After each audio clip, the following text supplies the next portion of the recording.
निर्भीड निष्पक्ष वृत्तांकनाचा बुलंद आवाज, राजसत्ता न्यूज।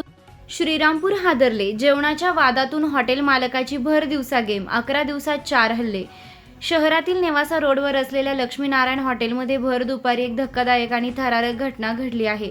जेवणाच्या कारणावरून झालेल्या क्षुल्लक वादातून 3 जणांनी हॉटेल मालकावर धारदार शस्त्राने जीवघेणा हल्ला केला। या भीषण हल्ल्यात एका हॉटेल मालकाचा मृत्यू झाला असून दुसरा किरकोळ जखमी झाला आहे।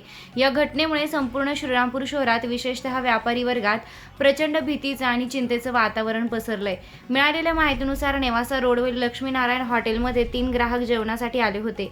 जेवत असतानाच त्यांचा हॉटेल मालकासोबत कोणत्या तरी कारणावरून कडाक्याचा वाद झाला। हा वाद इतका विकोपाला गेला की आलेल्या तिघांनी आपल्या समोरील धारदार शस्त्रानं हॉटेल मालकांवर थेट हल्ला चढवला। ओमकार डफळ, सुरेश जाधव, यश जाधव अशी पोलिसांनी ताब्यात घेतलेल्या आरोपींची नावे आहेत। मारहाणीत एक हल्लेखोर देखील जखमी। या हल्ल्यामध्ये आकाश शेखर दुबैया आणि कुणाल दुबैया हे दोघे भाऊ गंभीर जखमी झालेत। हल्ल्यानंतर परिसरात एकच खळबळ उडाली। जखमी झालेल्या दोन्ही भावांना तातडीने उपचारासाठी स्थानिक साखर कारखाना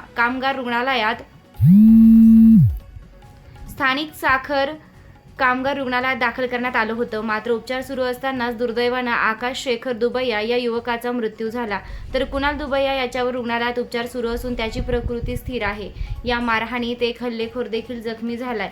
पोलिसांनी वेगानं फिरवली तपासाची चक्रे, तिघे ताब्यात। घटनेची माहिती मिळताच अप्पर पोलीस अधीक्षक वाकचौर यांनी श्रीरामपूर शहर पोलिसांचं पथक तातडीनं घटनास्थळी दाखल झालंय।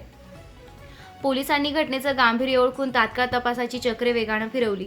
शहरात नाकेबंदी करत आणि गुप्त माहितीच्या आधारे पोलिसांनी अवघ्या काही तासातच 3 पसार झालेल्या हल्लेखोरांना ताब्यात घेतलंय।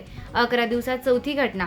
भर दिवसा गजबजलेल्या भागात हॉटेल व्यावसायिकाची अशा प्रकारे हत्या झाल्यानं श्रीरामपूरमधील व्यापारी वर्गात तीव्र संताप आणि भीतीचं वातावरण निर्माण झालंय। कायदा आणि सुव्यवस्थेचा प्रश्न पुन्हा एकदा ऐरणीवर आलाय।